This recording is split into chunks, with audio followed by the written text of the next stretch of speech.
So welcome to our new theme for this month of June, which is discernment. So ganyan, aligre kayo ato ang Bible study. O musamot paginig ka aligre sa mga pipila ka mga Domingo nga atong pagaisgutan kini nga tema. So our theme for this month is discernment. And the topic that I'd like to deliver or to share to you right now is called the duty of discernment. And our main text is taken from the book of 1 Corinthians chapter 6 verse 12 from the New English Translation. It says here, all things are lawful for me, but not everything is beneficial. All things are lawful for me, but I will not be controlled by anything. So previously we heard lots of sermons, lots of topics, lots of discussions about our stewardship call. And this theme is closely related sa ato ang pagkatinawag diha kang Kristo. No?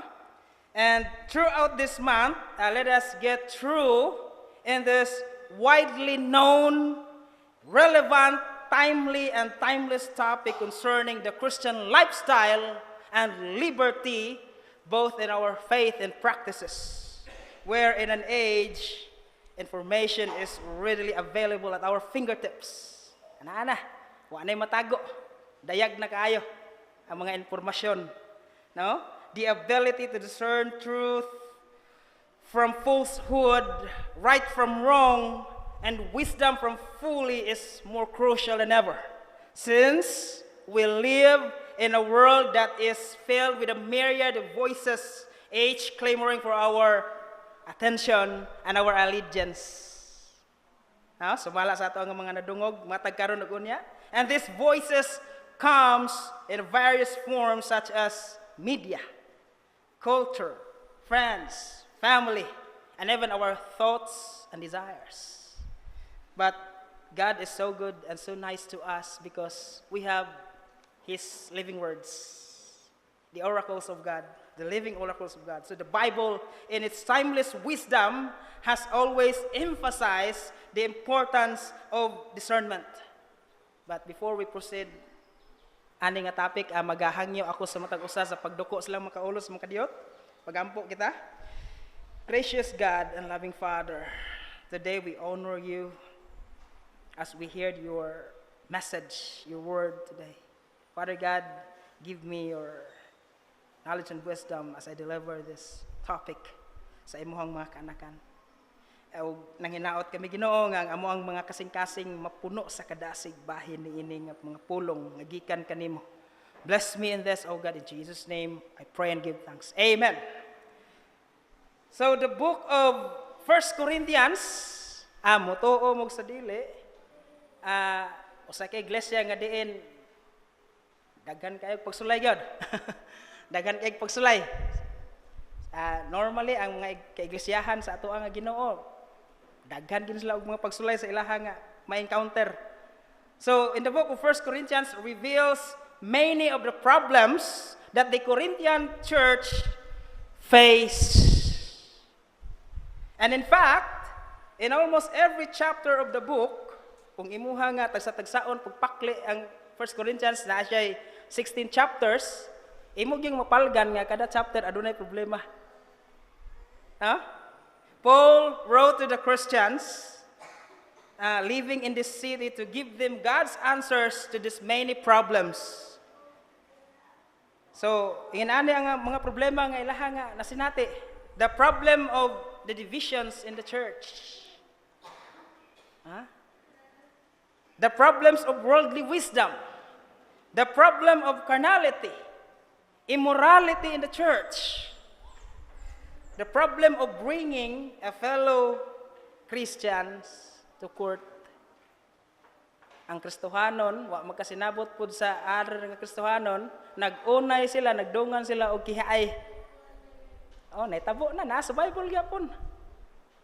And then, the problem of fornication. The problem of marriage and divorce. Sikat man ni kaya sa social media. Gidibatihan man ni dito ron. The problem of meats offered to idols. o sa mga Kristohanon nga di pa ka move on og mga fiestas. Naasa din sa Bible kaniadto. The problem of the rule of men and women that should have in the Christ Church. Kinsa man gid ang mag-rule sa iglesia? Ang mga babae ba?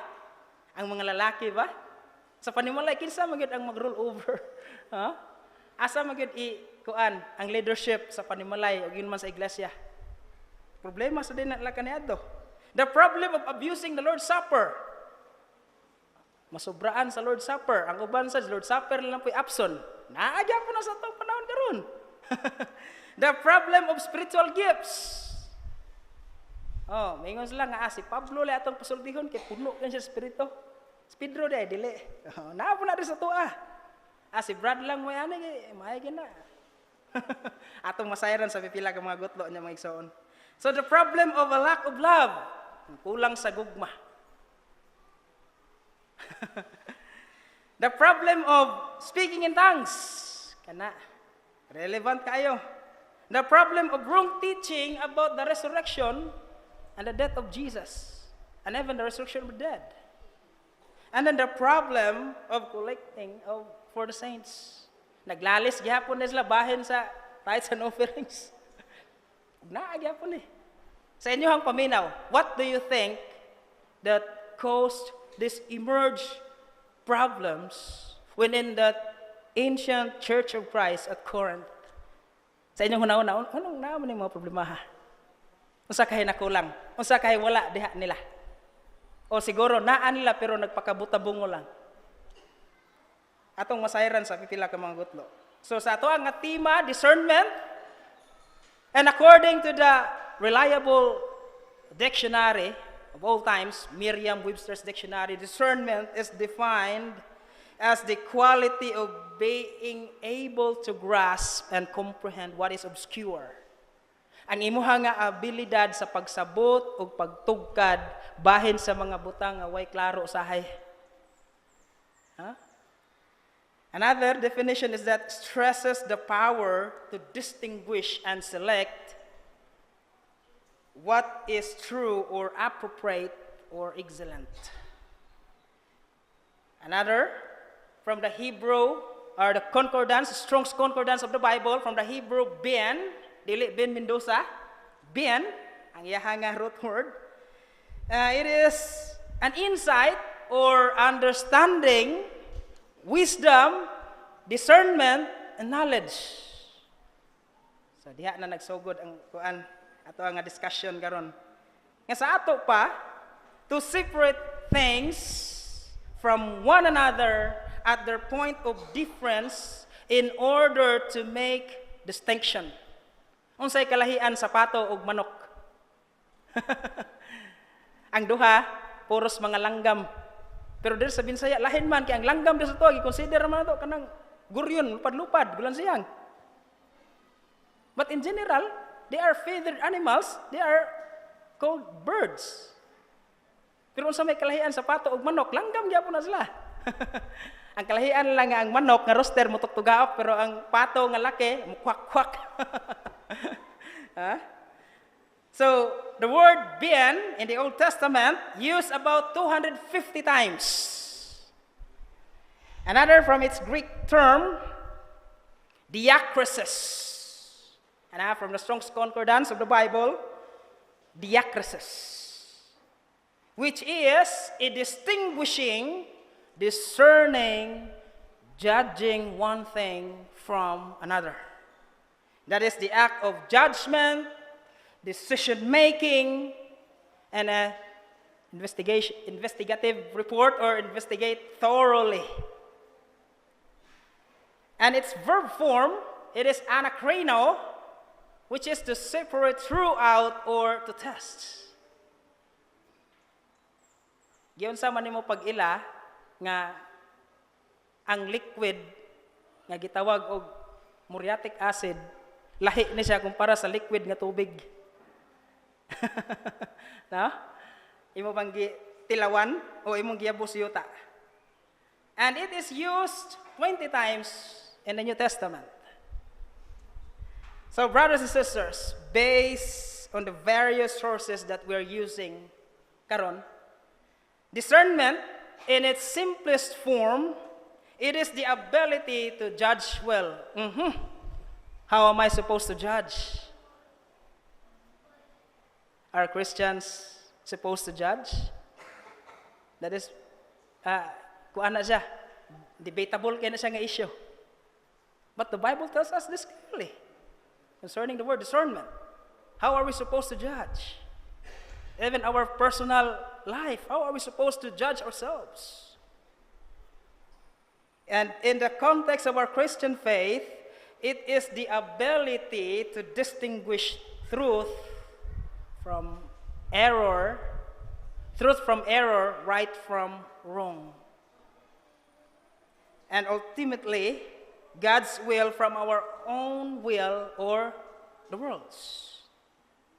So discernment, it is a spiritual gift, a divine endowment that is crucial for our spiritual growth and maturity. Sumala pa sa 1 Corinto 2:14 ngadto sa 15, the spiritual man. There's a great book in Christian theology which is called The Spiritual Man, written by Watchman Nee, a Chinese evangelist. Nindot kaayo na siya nga klase sa book. And then nindot sad na kaya siya nga ato ang magamit sa very relevant sa atong pagkinabuhi. So brothers and sisters, once again, the duty of discernment enables each Christian to, una, develop a wise decision making. If you notice, verse 12a, giingon diha, all things are lawful for me. Ang tanang butang gikatugot, alang kanako. And based on the contextual approach of this phrase, it is a common saying of the Christians in Corinthian, ato timan-an, it is a common saying of the Christians in Corinth to justify their sinful behavior while professing to be Christian. Sa inyohang sa inyohang pagtimbang-timbang anaa ba gihapon ni nga klase sa mga self-justification? Yes, naa. Tungkol kay ang tao, hadlok may bawaan kung unsay tinuod niya nga kinaiya. Naa sa mga musunod nga mga bersikulo. And then they've learned it, ilaning nakatunan, from their philosophers and the adherents of the ancient teachings known as Gnosticism and Docetism. Dito na nilang sayran. Ang pangutana karon, why were these people being deceived? Anong nangauwat man ni sila? O anong naigitawag og deception? Diya kanila. It's because they hid the worldly wisdom and make it as a right pattern for life, instead of the divine wisdom that enables anyone to be wise pertaining to life. Kung puro na lamang daay kaalam o filosofiya sa kalibutan ng kanunay nimong paminaon, matabunan daay ang pulong sa Ginoo. Diba? Kaniadto ang rainbow, symbolizes na siya sa covenant sa Dios ngadto kang Noah nga wala nay lunop. Pero karon lahi man. There is a redefinition, the great controversy in our society today. Almost everything changes based on the so-called the right one wisdom or philosophy. No? Atong susihon ang mga musunod nga mga bersikulo. In the same book, in the first chapter of 1 Corinthians, natay mabasa diha, I will destroy the wisdom of the wise, the intelligence of the intelligent I will frustrate. Another, where is the wise person? Asa naman ang mga taong maalamon? Where is the teacher of the law? Where is the philosopher of this age? Has not God made foolish the wisdom of the world? And then, For the foolishness of God is wiser than human wisdom. And the weakness of God is stronger than human strength. So sa may gusto nga ipaabot di ay sa Ginoo pinaagi kang Pablo ngadto sa mga taga Corinto ug ngari usab kanato mga Kristohanon, churches of Christ in the 21st century Christianity. So what does it teach us today? Simple lang. It teaches us that many things are found to be lawful for our daily use or needs, but not all of them are truly profitable. And that everyone has a right to choose the kind of life he wants, but he has no right to choose the consequences of it. For example, wala na siya sa slides. No one stops you from your ill vices. Na may dahang bisyo ni babos kalibutan. Na bisyong makaayo, na apoy bisyo nga makadaot. Ug walay magpugong nimo. Labi na kung nana ka sa hustong edad. Matod pa sa gipanulti sa uban, I am now 18 and I am now freely to do everything. Matod pa la age of legality and accountability. Pero kung magsige kag yup-yup diag aso, unya magmasakit ka, ayaw intaw basula ang ubang tao. Imo man ang tinuyuan. Imo man ang pagpili. Alangan man imong hasolon, imong mamag papa. Mo sekreto ragay kag panguot sa ilahang bulsa. Di ba? Nya ngano pong naay tabako god nga tanom? Ang tabako ba makadaot? Somewhere else in Africa ginahimo na nila nga medisina. Pero imuha ng kilawon lunhaw of daot juga namna nikoten. This is very relevant nga topic sa atong kinabuhi karon. And hopefully dili ta magbinuang sa atong pagkagustuhanon. No one stops you from eating any food. Why nagpugong nimo gawas lamang siguro kung nakay gi-maintenance. Nya gitambagan kas doktor nga ayaw kaon ani ha. But I tell you, kung magmasakit ka, again, do not blame the members of your family or even your doctors because of your eating habits. Again, walay magpugong nimo nga dugay kang matulog sa panahon sa kagabhion, pero malate ka sa trabaho, ayaw basula ang orasan.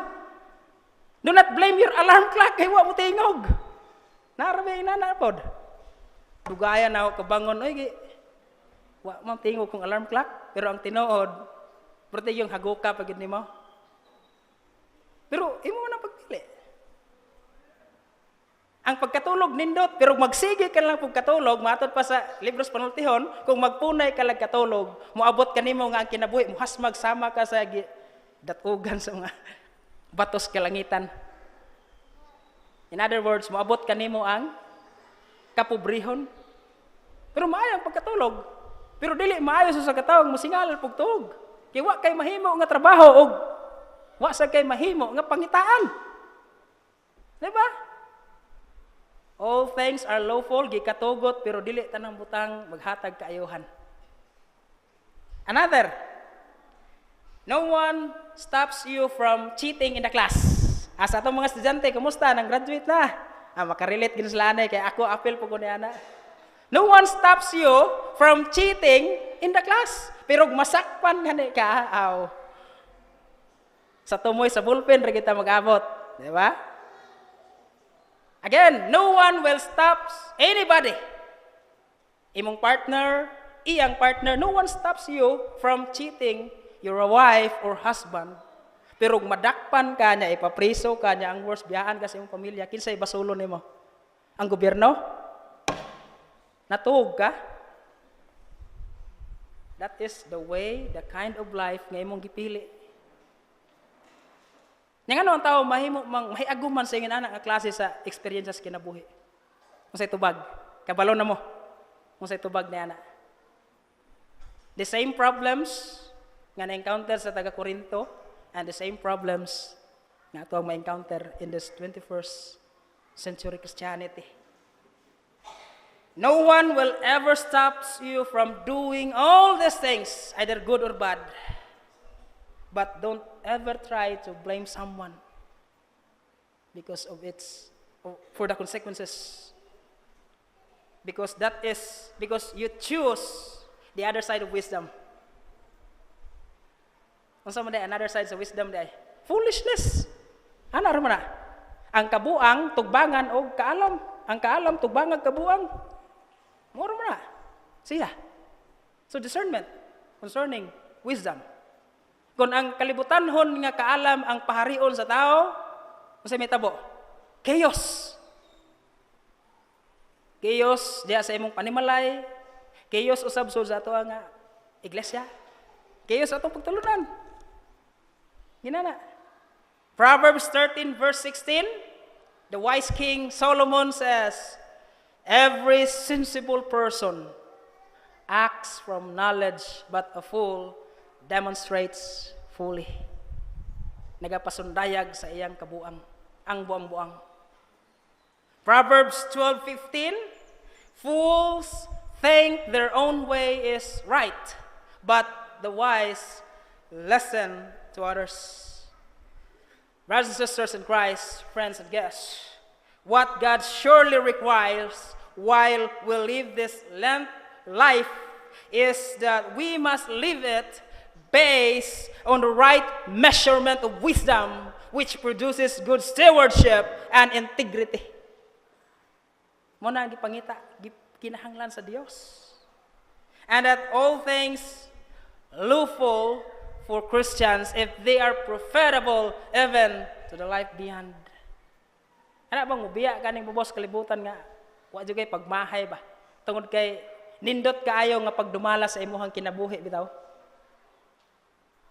Diya mong silingan sa Negros, dasmagan yan namatay. Pagpungutanan nga nung dasmagan to, kaya ning labang man siya sa atbang, kaya ni patad og swirtres luto. Porting di malasa, kaya napildi po siya.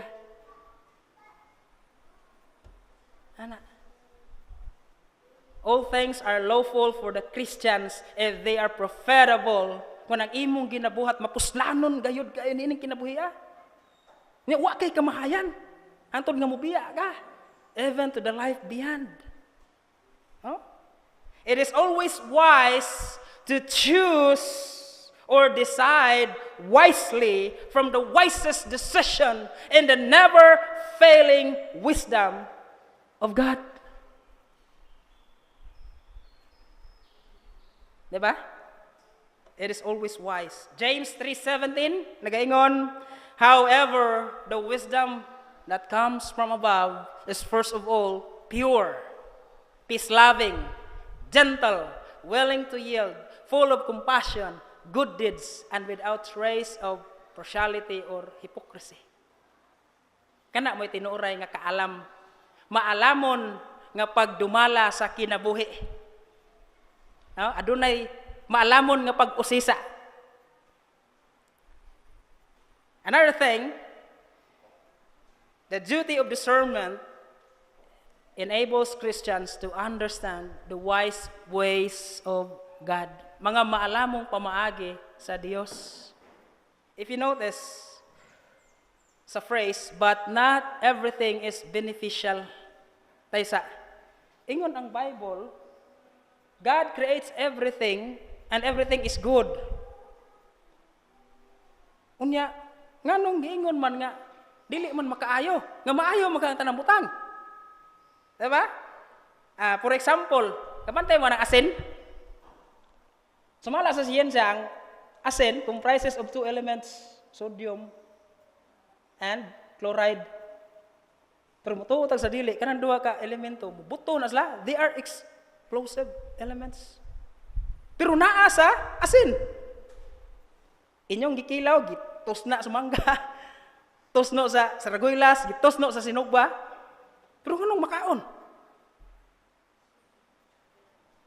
Magic sarap.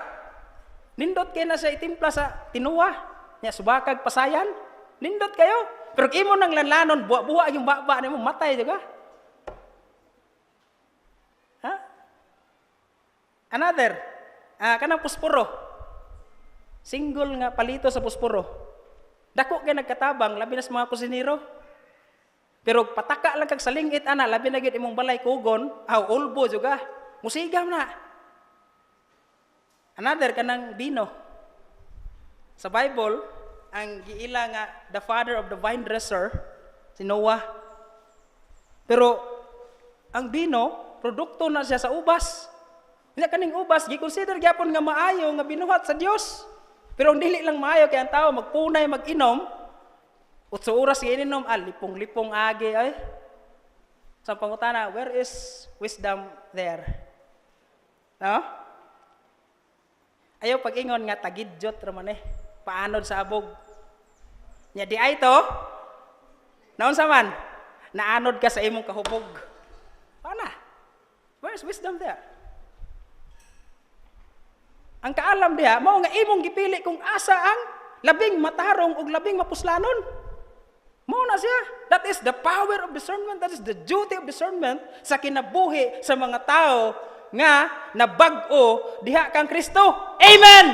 Pakpaki inyong kaugalingon. Kay kung wa pay pagkabag-os yung kinabuhi karon dili ta mag-abot diri simbahan.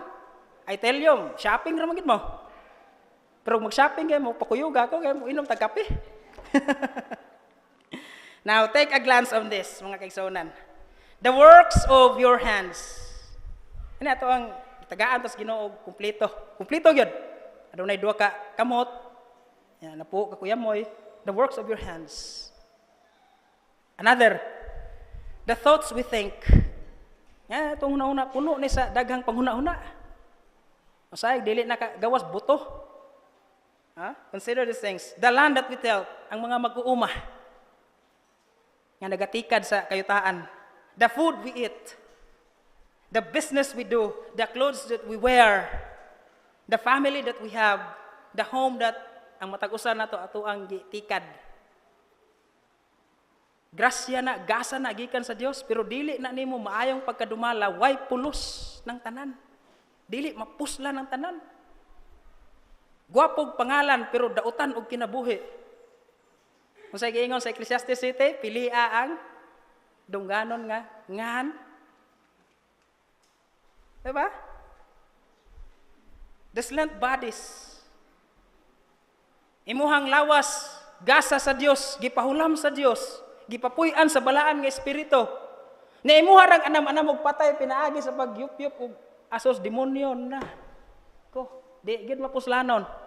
Sige ni mo gligoon og maisog nga ilimnon. Ang guma gani malanay magay bubuan nimo isog nga ilimnon unsa pa kang lawas sa tao. All of these things are said to be unbeneficial kung dili gayud siya magamit sa pinadiyos ug sa husto nga paagi. No? The wisdom of God tells His ways through His written words. Gani, diha sa chapter 4, verse 6, mabasa na to. And then sa musunod ng mga sinuwat ni Apostol Pablo, nagaingon diha, the wisdom of God, ingon diha, the wisdom of God, able to make us wise into every aspect of life, as well as the life beyond. And then, the wisest ways to live are the ways rooted from the Word of God. Ana sa pulong sa Ginoo. Problema na gid sa tao kung dili gid siya magpagalong sa pulong sa Ginoo.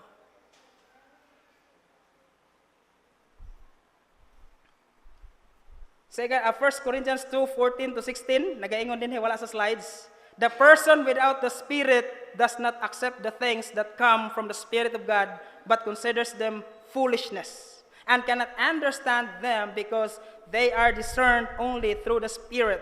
The person with the Spirit makes judgments about all things, but such a person is not subject to merely human judgment, for who has known the mind of the Lord so as to instruct him?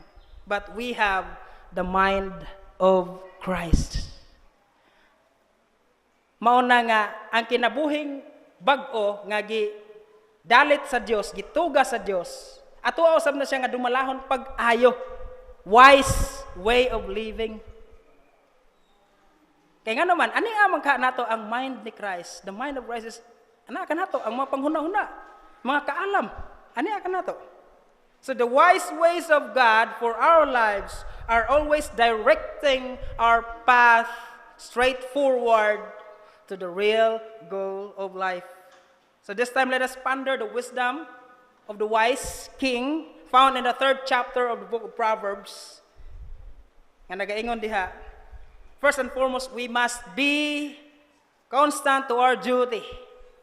Kung inyo ang sundan sa pagbasa ang tibuok nga chapter 3, Proverbs chapter 3, verses 1 to 35, anade ato nga gisummarize. We must live a life of dependence upon God because that is the way to be safe.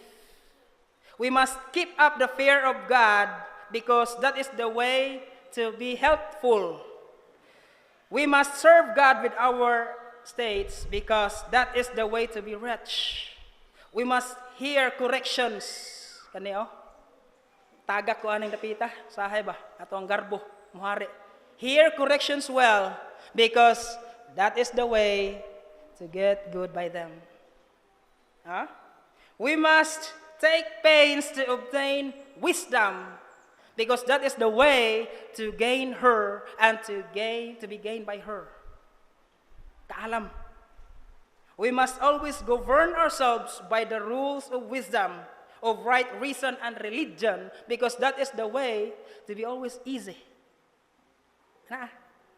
And we must do all the good we can and no hurt to our neighbors, because according as men are just or unjust, charitable or non-charitable, humble or haughty, but accordingly, ang Dios may maghatag kanila og gante, sumala silang ginabuhat. Nga nimo, ngadto kaniya, and vice versa.